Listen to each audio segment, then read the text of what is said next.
then we'll change it again.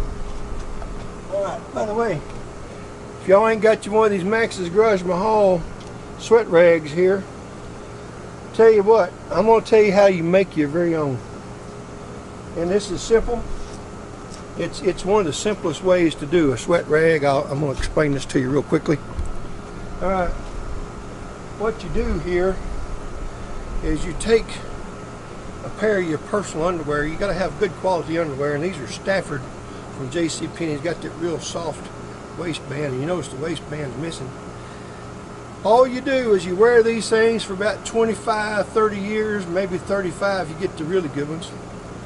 And when you put them on and the waistband comes up and the body of the underwear falls off, then all you got to do is wash them and put you some of that Downy in your wash.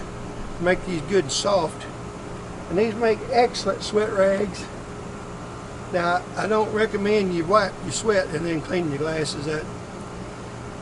That creates a malfunction. You don't want that. So that's a public service announcement for you guys, just so you can learn how to do that, save yourself a lot of money.